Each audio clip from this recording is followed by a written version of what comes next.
All right, it's time to give a huge shout out to the sponsor of today's episode, happyhippo.com. So if you guys haven't checked this out, you got to go to happyhippo.com because they have some of the highest quality kratom products that I've ever come across. And if you guys aren't familiar with what kratom is, it's an herbal substance that has many different uses, everything from a balanced mind to energy. It can help you relax. And my wife and I, over the last couple of weeks, have tried out some of their products. And I have to say, it has improved her sleep specifically. She's very anxious and her mind runs at night, and it has helped her fall asleep and stay asleep. She actually was using one of the powders that comes in a pouch from Happy Hippo and just dropped it into her water, and off she went, and she was just she was very happy. Let me just put it that way. And so myself, during the workday, if you guys didn't know, I have a big boy job. I work in contract management, and I need that balance. I need the energy during the day, and they have something called Hyper Hippo and an energy shot. Those energy shots come in those little tiny bottles. You guys are familiar with it from other brands that use that type of packaging, but there's nothing like this, all right? This energy shot, I take it, easy to take, and within minutes, I feel the effects. There's no massive crash after I take it either, which is a huge deal, right? How many energy drinks have you taken and coffee have you drank throughout the day that just leads to the massive crash? Well, this doesn't, and it's an all-natural herb. And I'm telling you right now, it will help you get through your day. It can help you relax, depending on the type of product you're looking for. Happy Hippo delivers. And guess what? Right now, if you have an order of 200 or more, you can get free next day FedEx shipping. And also, their stuff tastes great. So check out happyhippo.com. Support the WWE podcast and Happy Hippo. And do yourself a favor as well, guys. I'm telling you right now, if it can help my wife go to sleep, for somebody as anxious as she is and as somebody that needs as much energy as I do during the day to do this podcast and to do my job during the day. And right now, you can save 15% on your entire order by using promo code WWE15. That's right, WWE15 will get you 15% off of your entire order. And starting August 28th, they are having their largest sale of the year on their Hyper Hippo product, 40% off. So you'll definitely want to check them out then. But anytime you can use WWE15 as your promo code to get 15% off your entire order. Check out happyhippo.com, whether you're trying to relax or whether you need energy or balance during the day. Happyhippo.com. This is WWE superstar Drew McIntyre, and you're listening to the WWE Podcast. The champ is the one that everybody wants, me. Becky Lynch is going to WrestleMania. Claymore! Austin 316 says I just whipped your ass. This is my iron. You're going to acknowledge me. It's time for your weekend review here on the WWE Podcast for this Sunday, October 15th, 2023. And boy, what a SmackDown. Oh my God. That was a true season premiere. Or rather, you could have even said that was a season finale, given the star power and the progress in storylines and the teasing of upcoming storylines and debuts. I mean, it was a massive SmackDown. It had almost the feel of an old school SmackDown from yesteryear, back in the Ruthless Aggression Attitude Era. It had that vibe to it. New GM, the trade was announced to SmackDown. Boy, and in all places, no disrespect to Tulsa, but it's not exactly a large market. So Tulsa, Oklahoma, I believe I had a listener who attended with his son. I can't remember your name, but forgive me.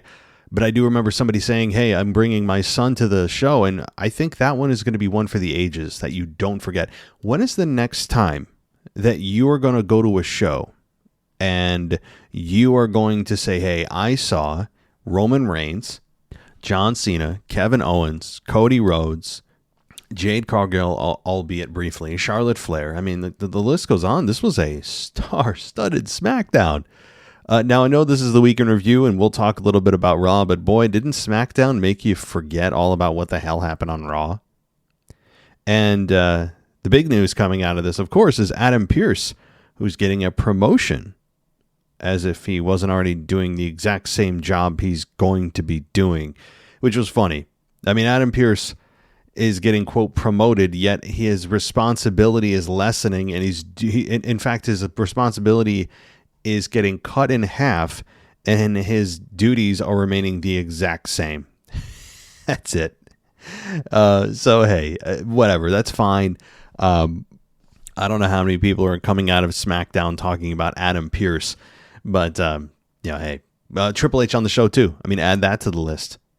Whoever was there in Tulsa, I can pretty much guarantee you that you will not experience that level of star power on a SmackDown or even a Raw collectively in a single show again in Tulsa. I'm not saying that Tulsa is a podunk town, or I'm just saying that you guys struck it right. You guys hit it just right with all the stars aligning. We're now headed into Survivor Series. I know that Crown Jewel's coming up, but even Triple H mentioning Survivor Series is a big deal, because even he's starting to say we can start to see. He didn't say this, but he's saying it. WrestleMania is on the horizon, and that's exactly what we're doing here. It's that time of year. It's time to ramp things up, and boy, did they this week.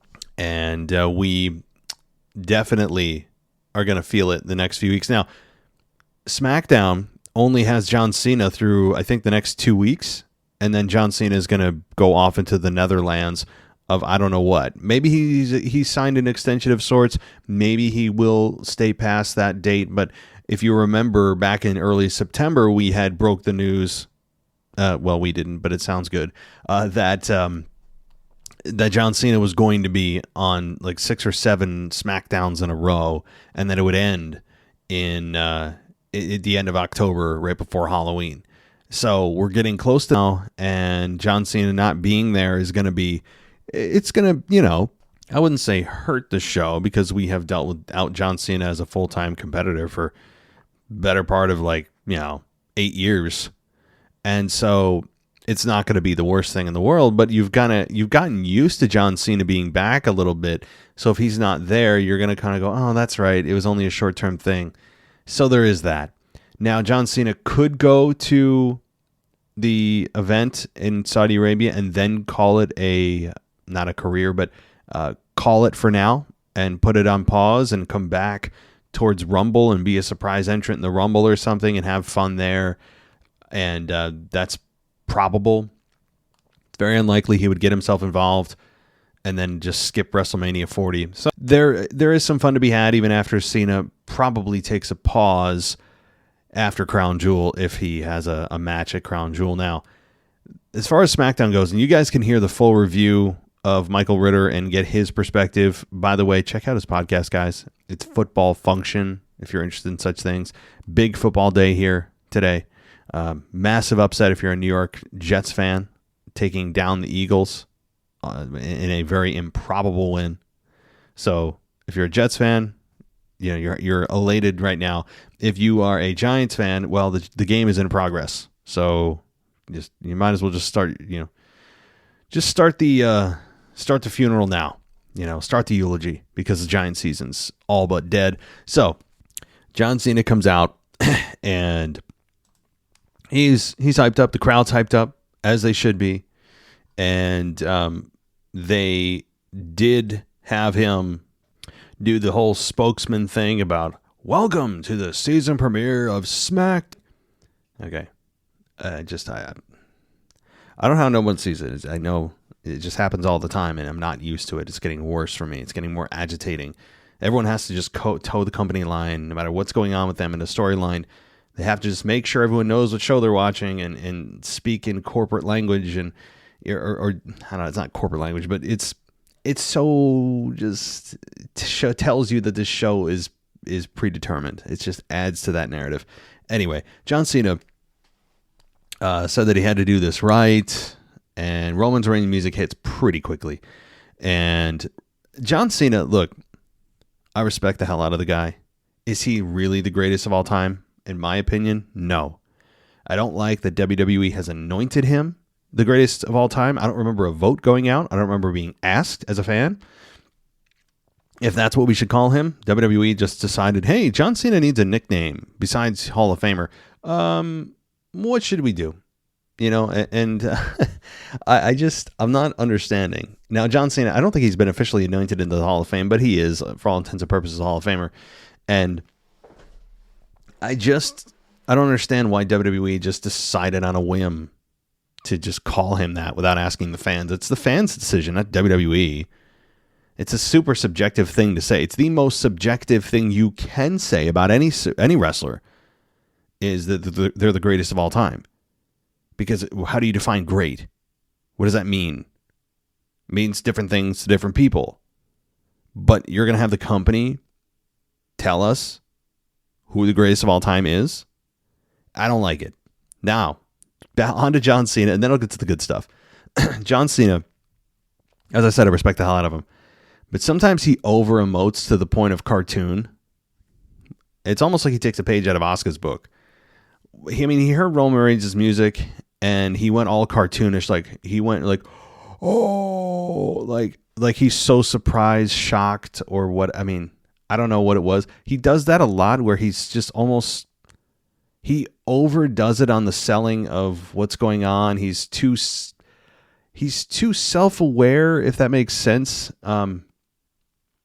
Like I don't know. It's like he hasn't fully dropped back into his role of being John Cena. It's like he is a different version of John Cena, and then he's trying to rebirth that old John Cena, and it hasn't really synced up to the point that I want it to. I don't know how else to put it, but it's a moot point because he is one of the greatest of all time. There's no doubt about that. So Roman comes out, and Jimmy was not there yet, but Paul Heyman's gray hair from Sunday was back to its usual color, and they did note that he was aging in reverse.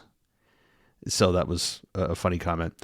And the crowd chanted for Cena, and Roman called Cena John Boy in Hollywood and told him to open up the show the right way and asked Tulsa to acknowledge him. And then the crowd chanted for Cena. Roman took exception to it and called him a coward. And he said, you know who the GOAT is, and that they've sorted this business out before, but they can do it again. So he's basically trying to tell Cena, we can do this again. But Cena said, hey, I'm going to throw you a curveball. And he complimented Reigns and said his title reign is the greatest accomplishment of all time and is well earned. And then first of all, that was a weird comment. How can his title reign be the greatest of all time, even if your definition of greatest title run of all time is as simple as it gets of who's held the title the longest? Even if by that standard, you would say he's the greatest of all time in terms of title run. Well, Roman Reigns is only, number 4 on the list? There's 3 people ahead of him, 3 title reigns ahead of him. So in what world is this the greatest title run of all time? On top of that, he's barely there. Defends his belt every 3 to 4 months. How is that the greatest of all time? Again, you are superficially adding hundreds of days to this run. I'm surprised LA Knight, we'll get to him. I'm surprised he didn't bring that up yet. Maybe there's time for it, or he's told don't do that. I'm not sure. But John Cena said he hasn't earned it. So I understand where he's coming from or what he's trying to do of saying, I've already had my time. I just kind of came back. I haven't earned it. And, but I know someone who has. Well, weren't you part of the winning team at Fastlane, John? Also, the last time you came back at SummerSlam of 2022, and you challenged Roman Reigns there, you just waltzed right into a world title match, and you didn't have anything to say about it then of, hey, I've been gone for several years, and can I have a thought? You didn't have any problem then. All of a sudden it's a problem, even after you scored a victory over the Bloodline on the previous event. Again, I know what they're doing. I can appreciate it. They're trying to put over LA Knight as earning this opportunity, fine. But it was just a massive gaping hole here. And a lot of what John Cena said of the greatest title run of all time. In what world is that the greatest of all? Again, how? Tell me what provide evidence of that. And also that John Cena hasn't earned a title shot. But anyway. So anyway, we coming out. And Knight asked Roman if he was peeing his pants yet. And Knight poked at him and called him the tribal chief. And he said he asked the crowd if he was a defending champion. And Knight said that since Roman has been gone for the last month and a half, and he polled the crowd on whose game it was, and Roman said he was proud of him, and they know his name now. But who the hell is he to stand in the ring with him? And he started to explain himself, and that's when Jimmy Uso jumped him, and then a cheap shot. Knight quickly disposed of Jimmy and tossed him out of the ring, and then went face-to-face with Roman, and then Roman told Solo to forget about Cena and handle him, meaning Knight. And Solo challenged Knight to a match off camera, but off the mic. But he ended up challenging. LA Knight made it clear that was their match that was coming up later that night, which ended up being the main event. And again, the crowd was really into all this. Okay, so I have to give the crowd a lot of credit here. And Tulsa, you guys came through in a lot of ways, and you had a lot of reason to. Massive star power on the show, massive. I mean, I don't know the last SmackDown that had this much star power, including The Rock's return, because he was kind of like, his own island of stardom, right? We didn't have Roman there. John Cena, I don't believe, was there. No, I'm sorry, he was there. He was. They were backstage. But it just, even with The Rock's return a month ago, this still felt bigger than that. And, I have no problem with this. Solo is the right-hand man of Roman. He's the one who is doing the dirty work and the bidding of the tribal chief. And Jimmy's still kind of doing his own thing, trying to earn himself back into the bloodline for reasons we still really haven't gotten fully fleshed out. But LA Knight here, and again, I hope he ends up bringing this to the forefront to really speak what the fans are complaining about with Roman. Unless it's a no-no, and they've been told by management, don't say this or bring this up. I mean, I know that LA Knight said, well, you've been sitting at home on your couch. I mean, there's a massive opportunity here to bring up the fact that, who the hell am I? Who the hell are you calling yourself the undisputed champion when you defend your title every 3 months and you haven't defended against anyone outside of your own immediate little family since WrestleMania? Maybe every time you come back, you need to reintroduce yourself. Yeah, there's so much you could really jab at that the fans, I think, would pop for. And they would feel like you are now the voice of their complaints, or their not even petty complaints. These are legitimate complaints.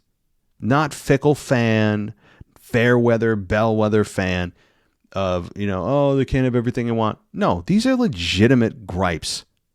And I'm sure the other guys on the roster are thinking the same damn thing, because if you're on SmackDown, man, you must be frustrated as hell, because I said this about Raw before they got a world title, but then Roman went MIA and decided, hey, and I don't blame him at all for this schedule, but it is annoying as hell.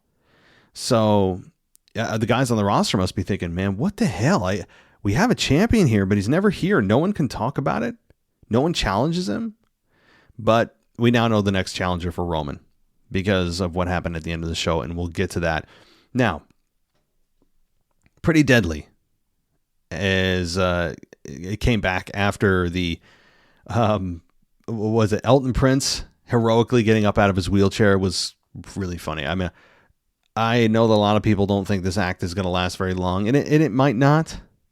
But right now, I'm enjoying them, and the whole wheelchair thing, and the I forget the name of the attire they're wearing. It's like a double crop top or something that we got told what it was. And anyway, Elton Prince and Kit Wilson, Pretty Deadly, took on Ridge Holland and Butch, the Brawling Brutes, and a good match, 7 minutes and change, and it ended with Butch taking down Kit with a Shining Wizard and then attempting a pile driver on the apron, which ain't gonna happen. But then Kit landed a back body drop, and then Ridge landed an overhead suplex, and Prince sold a knee injury that was all just nonsense. Of course, it was to set up the finish, which led to Kit Wilson taking a cheap shot and Prince rolling up Edge for the victory. And that was really fun. You know, I enjoy this group right now. They needed a victory, and celebrating after the win, but then also getting back in the wheelchair was funny. So I have no issues with the Pretty Deadly victory here at all. In fact, Brawling Brutes can win, lose, draw. It doesn't really seem to matter at this point. Without Sheamus, it's like AJ Styles, his group, you know, without it's like the OC without AJ. It's kind of taking the soul out of the group. No disrespect to Ridge and to Butch, but all right. After the match, we got a recap of the LWO, and then backstage, Carlito, I said Carlita, I meant Carlito, was interviewed by Caleb Braxton, and he was to describe his return and said it was cool. And Lashley walked up and said the last time he saw him, he was beating him up on SmackDown, and Carlito said that was a long time ago and challenged him to a match for his first time back on SmackDown. Lashley begged off, and the Street Profits hit Carlito from behind with a chair and stomped him, and they were separated. And so this was I don't know, it was weird. Carlito back for more than just a night is fun. I would have liked to have heard more from him. I don't need a long speech, but I'd like a little bit more explanations. Why are you back? What are your goals? Hear from the man. You know, I don't mind getting his kind of, you know, his cool stuff in and his catchphrases and the apple and all that stuff. But I just at some point would like to know what he's doing back. Also, fun fact, in 2006, I believe it was, in Rochester, New York, I drove out with my girlfriend at the time to Raw. And so that's like a 4-hour drive from me. And what the hell? How old was I? 21? Yeah, 21. That's neither here nor there. Just it feels like a different life. And so the reason I'm telling you this is when the week after DX had reunited against the Spirit Squad, and they were doing the slime stuff with the Spirit Squad in the ring. And I'm telling you this because I'm getting there. Carlito was there, and he did his apple thing in the ring. I forget who he faced. I'd have to look. And they took the apple and put it ringside. So after the show, I asked the ring crew if I could take the apple that Carlito bit out of. So I have, or I did have, I know I do not still have it. I have no earthly idea. I'm sure I threw it out. But I did take Carlito's bitten apple from the show in Rochester in 2006. Yeah, pretty pathetic. But, oh, whatever. All right. So but anyway, Pretty Deadly in the Brawling Brutes. After that, again, with Carlito, Carlito is fine feuding with Bobby Lashley. I'm not sure, again, what the ultimate goal is here for Carlito. He's with the LWO, so that group is going to, work with one another. The LWO and the Street Profits and Bobby Lashley, who yet to be named. Again, I don't know if they're the Suit Profits or not. I guess we'll go with the Suit Profits, as you guys have told me it is or want it to be. So, I mean, it's fine. I'd like a little more in-ring context. Sit down interview. I don't know, something. There needs to be a little more meat to this one. I'm not quite understanding. So, all right. But it's cool to see Carlito back. See what I did? So, we got Cody and Jay. Oh, wait. We'll get there. We'll get there. Hold on. We got a whole lot of backstage stuff with Roman not looking at people as he used to do and telling Jay that he's the quarterback, and Jay saying, yep, he's the backup quarterback, and, that kind of thing. But then we get Zelina Vega and Bayley, and they went back and forth, and Io caused a distraction on the apron that gave Bayley an opening to hit a rose plant and got the victory in a very disappointingly minutes.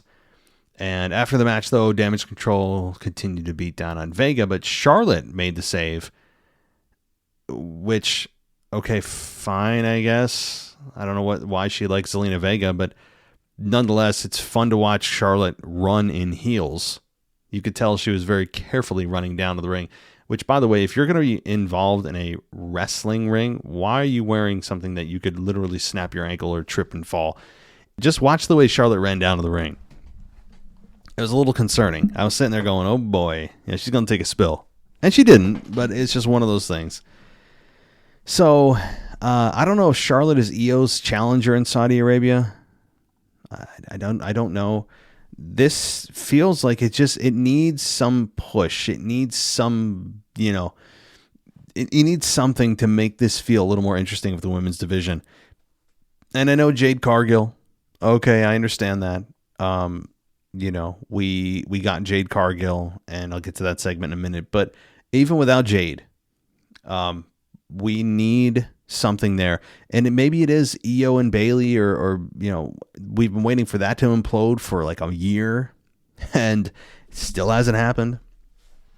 But all right, so Triple H came out, and Adam Pearce was in the ring and talked about Fastlane, and then Survivor Series is around the corner, and said that it all starts tonight in the premiere edition of SmackDown. And then he talked about Adam Pearce and gave a lot of credit to him and thanked him and told him he's going to get a promotion.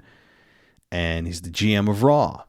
So that means we're going to have a GM of SmackDown. But they were interrupted by Dominic, who was walking to the ring. He got completely booed, as he always does.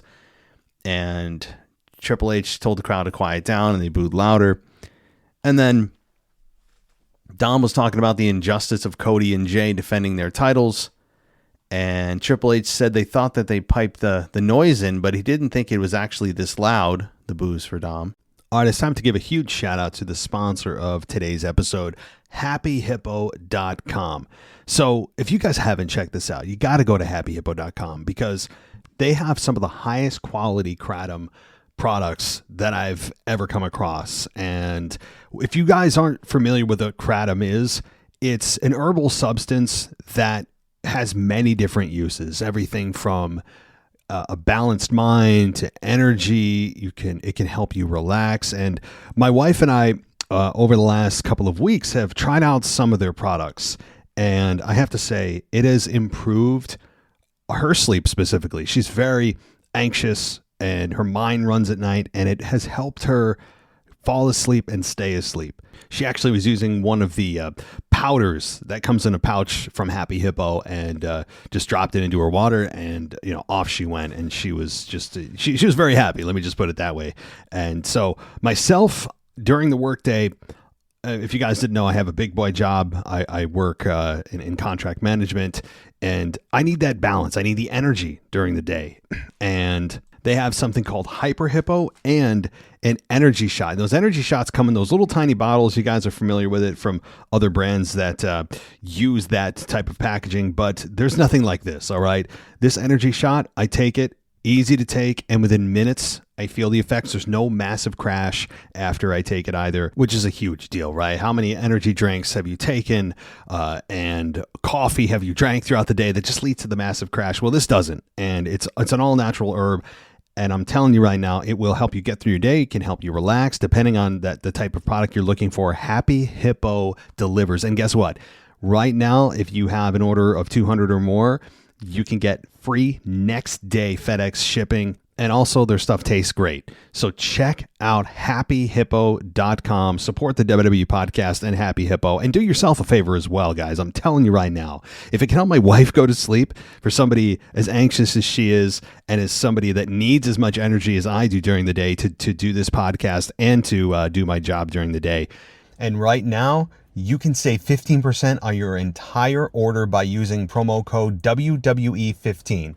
That's right, WWE15 will get you 15% off of your entire order. And starting August 28th, they are having their largest sale of the year on their Hyper Hippo product, 40% off. So you'll definitely want to check them out then. But anytime you can use WWE15 as your promo code to get 15% off your entire order. Check out happyhippo.com, whether you're trying to relax or whether you need energy or balance during the day. happyhippo.com. And Triple H said he and Adam Pearce weren't the people he needed to talk to, and he introduced the general manager of SmackDown, Nick Aldis. He introduced himself and thanked the WWE for the opportunity. Aldis then said he wanted his first order of business to be announcing the trade from Raw that is owed to Jay from SmackDown to Raw. So Dom interrupted him again and got booed and said he would slap the taste out of this new person's mouth and make him respect him. And that's when Kevin Owens came out, hit the ring, gave Dom a stunner. I mean, it was perfect. And then he held up the arm of Nick Aldis, and backstage Roman Reigns watched all this happen and got angry. And so now, if you don't know who Nick Aldis is, and I'm not going to sit here and pretend that I'm some Nick Aldis thesaurus or Encyclopedia Britannica, for those of you that are the 90s kids here know what I'm talking about. But he was in TNA. Okay. So before that, he was actually in the UK, as you'd imagine from his accent. He's 36 years old. All right. A little bit of background. He was in TNA from 08 to 2015. And from there, he ended up coming over to Global Force Wrestling from 2015 to 2017. He then came back to TNA in 2017. And he was in the National Wrestling Alliance in 2017 to 2022, and then briefly made a return to Impact and then WWE. So he actually started in WWE as a producer in August. And then 2 months later on the SmackDown, of course, last night, or 2 nights ago, sorry, he was appointed the general manager of SmackDown. He is also, here's a fun fact, he's married to Mickie James, and they have a son. So that is a little bit of backstory. So Mickie James and Nick Aldis are a couple, if you didn't already know that. And so it's not like this. He's not Mike Adamle, okay? I know many of you I've heard from are saying, oh, no, right? Like, if you remember Mike Adamle, oh, boy. He is the epitome of awkward in a professional wrestling ring. No, Nick Aldis is not Mike Adamle. Nick Aldis comes from many years of experience in professional wrestling, and he feels like a professional, does he not? He looks the part. He feels the part. He's got a presence about him. He speaks confidently. He speaks clearly. Just from those interactions on SmackDown, just a normal conversation. He doesn't feel like a floozy, right? He feels like he belongs. And so I think he's going to be a nice fit on SmackDown. And yes, I know they're bringing back the general manager thing. And if you recall from a few years ago, before COVID, we were all complaining about, oh my God, SmackDown and Raw. Oh my God, can we get rid of the GM stuff? No more GMs. Oh my God. And right now, with it being several years since we've seen a GM on either show, it's nice to see it back again, as long as they don't become a massive part of the show. And, it was funny how Adam Pearce kind of snuck in here out of nowhere as an official. He's just the WWE official. And he was playing GM, and now he just gets his workload cut in half. And I've got nothing against Adam Pearce. For a while, I thought he was overacting and he was kind of a goof. And now I think he's really found his role very nicely. He is, as Triple H said, and I think there's a lot of truth to that. Adam Pearce is the unsung hero. He really is. I'm with him on that, and I'm not saying that in a storyline way. I mean that in like a real way. He is kind of the glue that holds a lot of stuff together, and I do appreciate Adam Pearce on TV. I do, even more than I thought I would. So him on Raw as the GM makes sense. If you're going to do the GM thing on SmackDown, fine. Nick Aldis, perfect fit. And I think I'm going to like what, and you guys are too, what we see from Nick Aldis. So, all right. Also, I would imagine being comedic when he talked about the legendary career of Scrap Daddy Adam Pearce. No, I mean, I think he was, right? All right, let's move on. Austin Theory and Grayson Waller versus Cody Rhodes and Jey Uso. Rhodes and Waller started out the match, and they dominated early, and Waller tried to headbutt Jay, and Theory and Waller eventually took control and knocked Cody to the floor, and they sent Jay to the outside. And this ended with, an enziguri on Theory, and he got the hot tag to Cody, and he bounced Theory around the ring and landed a power slam, and then Cody followed up with a disaster, kicking both Theory and Waller, and Theory punched Cody in the throat and landed a fisherman's buster, and Jay broke up the fall and landed a super kick on Theory. They landed a Cody Cutter 1D, and then Rhodes landed Cody Rhodes across Rhodes and got the victory. So the Cody Rhodes and Jey Uso team beat Waller and Theory to retain the WWE Unified Tag Team Championships in 11 minutes. And it was a fine match. It felt a little bit quick. I don't know if the people in the audience felt it was a little too quick and too decisive of Waller and Theory, who I thought started to gain some traction and chemistry with one another, and they just get handily beat, which it happens. I understand that. But I don't know, from at home, it felt a little bit too quick, but fine. I mean, the right people won. The more interesting segment, though, came after this. As Cody and Jay celebrated, the Bloodlines music hit and Jimmy and Solo walked out, and they confronted Jay and Cody. And so I'm thinking, okay, this is clearly going to be a setup for Crown Jewel with Solo and Jimmy versus Jay and Cody, which is probably still true. But then Roman walked out and got in Cody's face, and boy, did they stare at each other like holes in one another, especially Cody. So it was interesting to see those two, since they haven't come across one another since WrestleMania, the night after WrestleMania. If you recall, Brock Lesnar turned on Cody, and with no explanation. But that's when Nick Aldis showed up and told them it wasn't happening and tried to make peace. So that was fun. I despise Cody's babyface character, but this was still interesting to see them cross paths for the first time in 6 + 7 months, so that was fun. Now, I still don't want Cody to beat Roman, but I don't mind them having another match. I just don't want Cody to be the one to dethrone Roman, if that makes sense. All right. So Charlotte versus Io Sky was advertised for next week, and then Santos Escobar versus Montez Ford was also announced. And LA Knight comes into the ring, and it's Solo versus LA Knight. And it was a match that, again, it feels like LA Knight, every time he shows up, is having the biggest night of his career. Because he is. He is the fastest rising star, as he said. But here's the one thing I would do if I were LA Knight, or if I was trying to get in the ear of LA Knight. He's got cute catchphrases. He does have some cute little and fun zingers and witty stuff. That's all fine and well, and you need that stuff.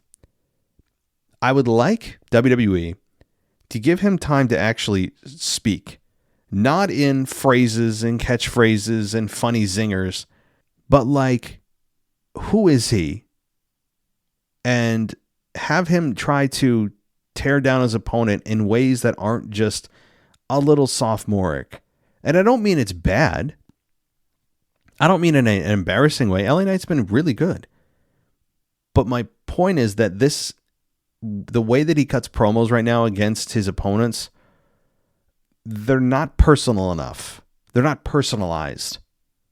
He needs to start personalizing his promos, and not just anything he says can be applied to anyone else, and not always be in zinger mode, which is fine. They can be funny, and he's good.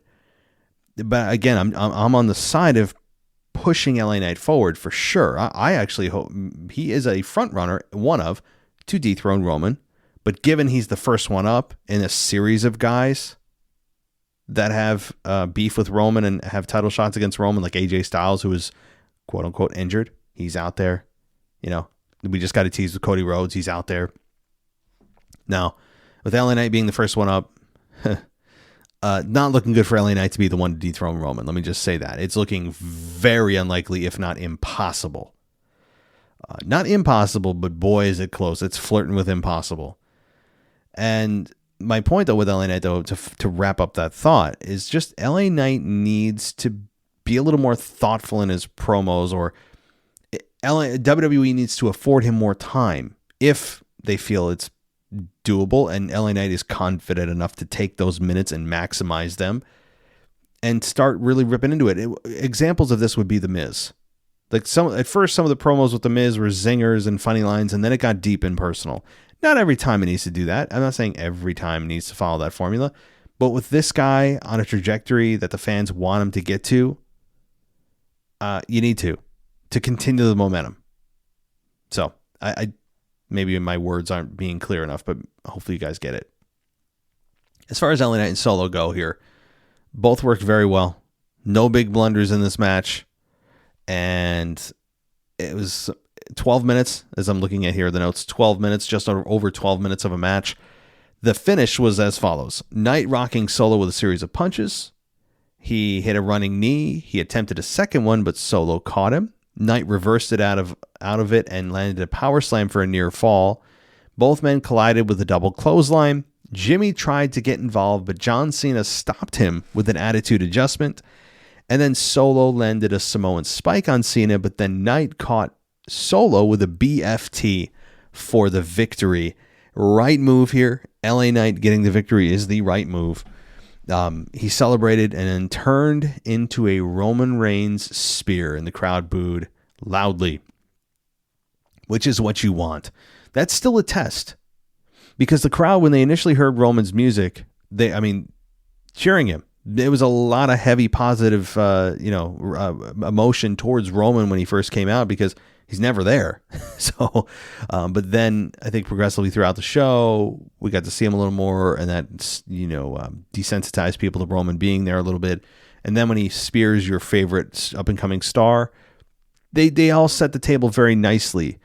And LA Knight, laying there on the mat at the end of the show, it was the right move.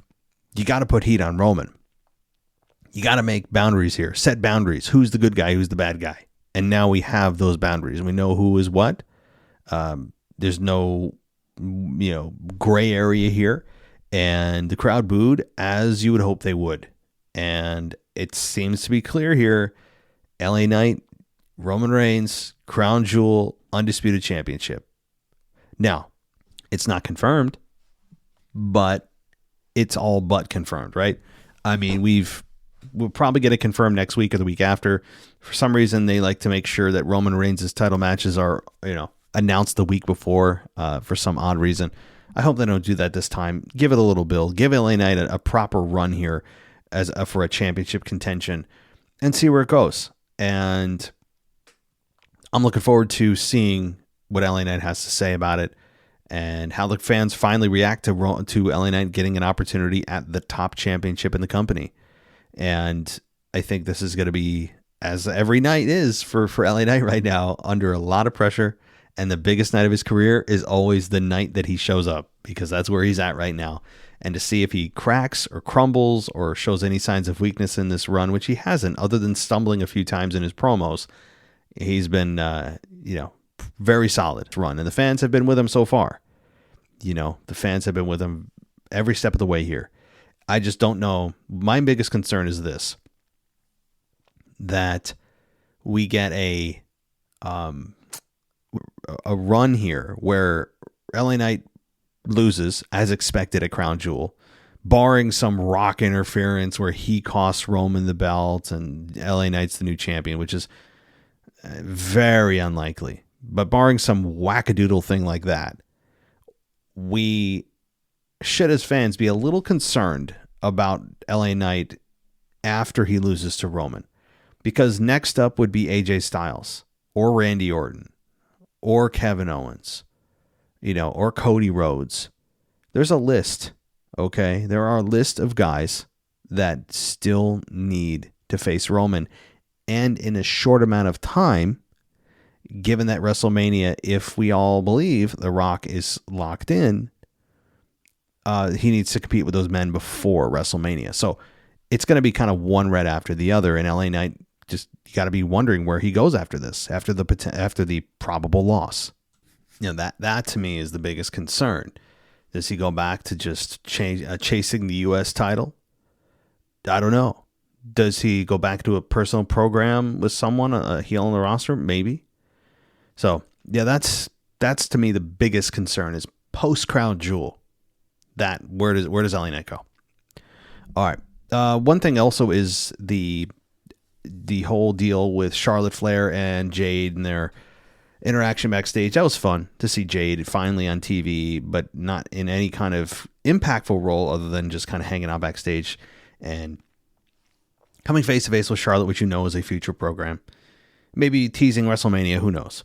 But yeah, those two are going to be locking up at some point, and they're not shy about putting Jade around here. It seems like they're going to put her on TV in the ring anyway later. They feel maybe she is more ready than a lot of us assume she would be coming from AEW. So that's going to be fun. Now, she may be on SmackDown. I would imagine she's also going to be on Raw this week, teasing, maybe coming face to face with somebody backstage on Raw. So we don't know what brand yet she's going to be on. That'll be fun to think about. All right, well, on to Monday Night Raw, which, boy, in comparison seems like womp womp, right? We just a very quick review of Monday Night Raw. Becky Lynch and Tegan Nox for the NXT Women's title happened, and Becky Lynch retained. And what else happened? We got McIntyre challenging Seth Rollins for the world title, which will take place at Crown Jewel. We got Ivar and Kofi Kingston in a Viking Rules match that went off very well. I remember being very pleased with this. And Nia Jax versus Raquel Rodriguez that ended up with Shayna Baszler, of all people, standing tall. And what else happened? We got Bronson Reed versus Ricochet versus Chad Gable in a triple threat for the Intercontinental Championship. Or, I'm sorry, a shot at the Intercontinental Championship. So, we got a surprising Bronson Reed victory. But if it's heel-heel, that match, as I said, is not going to last long. We got Drew McIntyre versus JD McDonough, with Drew beating JD in 4 minutes. We got Becky Lynch, as I said, versus Tegan Nox. Then it was about almost 15 minutes for that match. We got, let's see, Ludwig Kaiser had a promo, his own video package. That was kind of weird. And then we got Cody and Jay versus KO and Sammy for the Undisputed Tag titles. That, of course, ended with the retention for Cody and Jay. And nothing massive, no developments there. But I know a lot of people are like, why take Kevin off of Raw? They had a great thing going with Sammy. And but did they? I mean, after WrestleMania, they didn't really know what to do with them. They were a fun kind of anchor for Raw for a while. But after they won, it's like WWE, and they have a bad habit of doing this at WrestleMania specifically. What happens with the follow-up? Like, okay, they win, whether it's a team or a solo babyface winning a championship, and then what? Where do they go? Follow-up is key. Keeping that momentum going in, and they just didn't do that with Kevin and Sammy as a whole. So them splitting up as a team, I'm okay with, because it felt like they just didn't know where else to go with them. It felt like it had kind of run its course. So fine. I think that them splitting up is for the best. And it gives another opportunity for a team to move into that spot, another babyface team to move into that spot to challenge for the tag titles. And it also allows Kevin to go to SmackDown, maybe work with Roman again, get some fresh faces. And also, you don't have to deal with a Kevin and Sammy program. You don't have to deal with one of them turning on the other. As great as they are in the ring together, you don't have to go through that again, that whole rigmarole of somebody turning on the other. Okay, we've been there, done that. So that's one good thing, too. And so I really don't have a problem with it, and I'm glad they have addressed it sooner than they thought they would, with Jay going to SmackDown, from SmackDown to Raw, and now Kevin going from Raw to SmackDown. I think that's a fair swap. No doubt. So let me know what you guys think about this. And let me know what you guys think about Raw and SmackDown this week. And by the time you listen to this, it'll be either past Monday Night Raw already, or you're about to listen or watched Monday Night Raw. Either way, I hope that you've enjoyed the show. And if you want to go ad-free, patreon.com/WWE podcast also has the ad-free stuff. All right. That's going to do it for me tonight, guys. Thank you so much for listening. I'll be back tomorrow with Anthony DeMarco in the current state of WWE to get all of his thoughts on what the heck is going on with WWE right now as we roll into Crown Jewel. So thank you so much, everybody. Take care. I'll talk to you next time. All right, it's time to give a huge shout out to the sponsor of today's episode, happyhippo.com. So if you guys haven't checked this out, you got to go to happyhippo.com because they have some of the highest quality kratom products that I've ever come across. And if you guys aren't familiar with what kratom is, it's an herbal substance that has many different uses, everything from a balanced mind to energy. It can help you relax. And my wife and I, over the last couple of weeks, have tried out some of their products. And I have to say, it has improved her sleep specifically. She's very anxious and her mind runs at night, and it has helped her fall asleep and stay asleep. She actually was using one of the powders that comes in a pouch from Happy Hippo and just dropped it into her water, and off she went, and she was just she was very happy. Let me just put it that way. And so myself, during the workday, if you guys didn't know, I have a big boy job. I work in contract management, and I need that balance. I need the energy during the day, and they have something called Hyper Hippo and an energy shot. Those energy shots come in those little tiny bottles. You guys are familiar with it from other brands that use that type of packaging, but there's nothing like this, all right? This energy shot, I take it, easy to take, and within minutes, I feel the effects. There's no massive crash after I take it either, which is a huge deal, right? How many energy drinks have you taken and coffee have you drank throughout the day that just leads to the massive crash? Well, this doesn't, and it's an all-natural herb. And I'm telling you right now, it will help you get through your day. It can help you relax, depending on the type of product you're looking for. Happy Hippo delivers. And guess what? Right now, if you have an order of 200 or more, you can get free next day FedEx shipping. And also their stuff tastes great. So check out happyhippo.com. Support the WWE podcast and Happy Hippo. And do yourself a favor as well, guys. I'm telling you right now, if it can help my wife go to sleep, for somebody as anxious as she is and as somebody that needs as much energy as I do during the day to do this podcast and to do my job during the day. And right now, you can save 15% on your entire order by using promo code WWE15. That's right, WWE15 will get you 15% off of your entire order. And starting August 28th, they are having their largest sale of the year on their Hyper Hippo product, 40% off. So you'll definitely want to check them out then. But anytime you can use WWE15 as your promo code to get 15% off your entire order. Check out happyhippo.com, whether you're trying to relax or whether you need energy or balance during the day. Happyhippo.com.